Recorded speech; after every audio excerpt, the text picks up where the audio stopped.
Oke, setelah sebelumnya saya sedikit menjelaskan tentang pendahuluan dari disolusi dan pelepasan obat. Selanjutnya kita akan bahas tentang kecepatan disolusi dari suatu obat gitu ya. Nah, untuk menghitung bagaimana sih kecepatan suatu padatan itu melarut di dalam mediumnya, itu digambarkan oleh Noyes-Whitney ya. Dikuantitatifkan oleh Noyes-Whitney. Dan karena proses disolusi ini juga melibatkan difusi, ya, maka tidak bisa dipungkiri juga untuk terjadi proses disolusi ini juga dilakukan pada kondisi sink ya, sampai pada akhirnya akan ditemukan kondisi jenuh di dalam suatu medium ya. Nah, di sini dinyatakan bahwa kecepatan disolusi persatuan waktu itu dinyatakan sebagai ds per H dikali CS min C atau dC per dt sama dengan ds per VH dikalikan dengan CS min C. Di mana di sini dinyatakan bahwa M itu merupakan jumlah massa yang terlarut yang dilakukan pada waktu tertentu, sedangkan kalau dm per dt itu merupakan laju atau kecepatan disolusi dari massa tersebut. Lalu D adalah koefisien difusi solut di dalam solvent, lalu S adalah luas permukaan zat padat yang menyentuh larutan, jadi luas permukaan partikel yang kontak langsung dengan solventnya. Kemudian ada juga H itu merupakan ketebalan lapisan difusi, lalu untuk CS merupakan kelarutan zat padat, dan C adalah konsentrasi zat terlarut pada waktu tertentu. Waktu tertentu di sini T gitu ya. Kemudian dC per dt adalah laju disolusi, tadi sama ya. Kemudian V adalah volume larutan.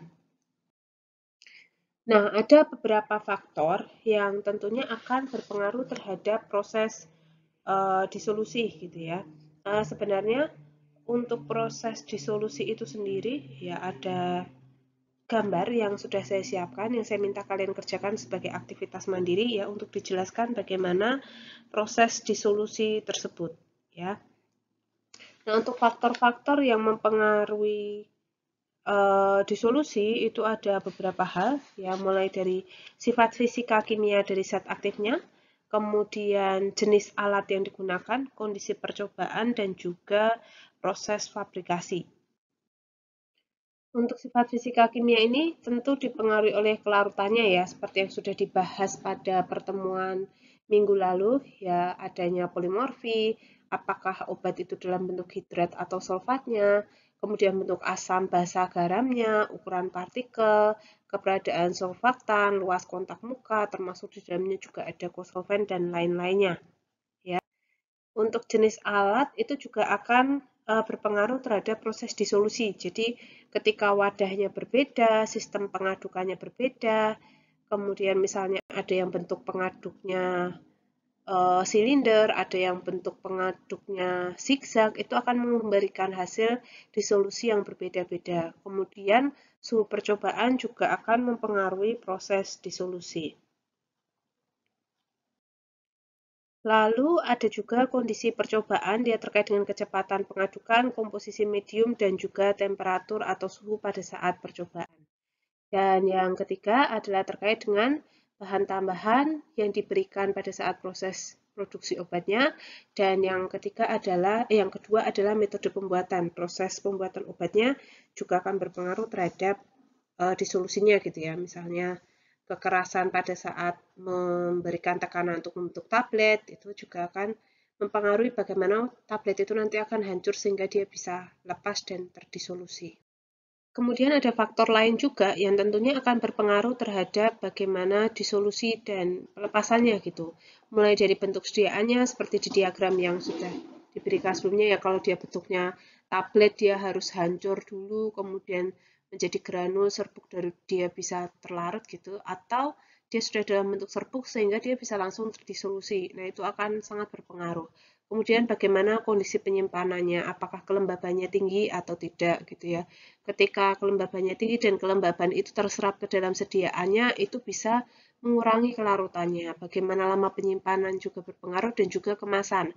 Kemasan juga ada kaitannya dengan tadi kadar lembab terhadap suatu sediaan yang berdampak pada kelarutan dari obatnya itu sendiri. Kemudian mengenai bagaimana mekanisme disolusi, ya sebenarnya tidak ada perbedaan mendasar antara proses kelarutan yang sudah saya berikan sebelumnya ya, bahwa intinya ada apa ya, interaksi molekuler di situ. Kalau secara fisika, ya yang terjadi adalah adanya pertukaran partikel di permukaan solid dan juga perubahan dari solid ke cair, ya. Akan ada perpindahan antara solid ke dalam mediumnya, secara umum demikian. Tapi kalau konteksnya ini adalah dalam suatu sediaan dan dia akan terlepas, ya memang akan ada terjadi pelepasan obat perlahan-lahan itu tadi ya, sehingga dia baru bisa terjadi proses disolusi. Nah, untuk pengujian disolusi bisa digunakan alat-alat uji disolusi sesuai dengan yang tertera pada USP, ini kompendial dari USA gitu ya, atau Farmakope Indonesia bisa. Di sana dinyatakan ada beberapa tipe atau aparatus atau tipe alat yang bisa digunakan ya. Di mana peralatan ini tentunya nanti akan pemilihannya berdasarkan dengan bentuk sediaan yang akan diujikan gitu ya. Biasanya memang untuk yang paling sering digunakan adalah aparatus 1 dan 2, yaitu ada yang bentuk pedal dan juga ada yang bentuk basket ya. Ini contohnya ini. Meskipun yang lain juga tetap bisa digunakan ya, terutama untuk yang lebih berbeda sih lebih ke tipe pengaduknya itu tadi. Ya akan memberikan pengaruh ya. Yang jelas ada kriteria tertentu kapan pakai aparatus 1, 2, 3 dan seterusnya hingga aparatus yang 7 ya. Kemudian pelepasan obat itu ya nanti akan sama seperti proses disolusinya nanti ya, dia akan lebih dipengaruhi oleh sifat fisika dan kimia, lebih khususnya dengan sifat fisika dari bentuk sediaannya itu sendiri, dan juga pelepasan obat ini erat kaitannya dengan disolusi karena obat dinyatakan terlepas dengan sempurna kalau dia sudah siap untuk diabsorpsi, distribusi, metabolisme, dan diekskresi, yang mana pasti melibatkan tahap disolusi juga di dalamnya sebelum dia siap untuk diabsorpsi. Untuk pelepasan obat ini ya digambarkan dengan pelepasan Higuchi ya. Kalau tadi disolusi obat oleh Noyes-Whitney, kalau untuk pelepasan obat digambarkan melalui persamaan Higuchi ya, di mana jumlah obat yang terlepas itu dinyatakan sebagai 2A. A adalah konsentrasi total persatuan volume dikalikan dengan difusivitasnya, lalu dikalikan dengan kelarutan obatnya, dikalikan dengan waktu di pangkat setengah. Jika kita menghitung berapa kecepatan atau laju pelepasan obat persatuan waktu, maka bisa kita hitung dengan konsentrasi total persatuan volume dikali difusivitas dikalikan dengan kelarutan dari zat padat dibagi dengan 2 kali waktu, sehingga di pangkat setengah kita bisa memperoleh pelepasan obatnya bagaimana lajunya. Itu hal yang bisa saya sampaikan terkait pelepasan obat ya, semoga bisa membantu pemahaman teman-teman. Terima kasih.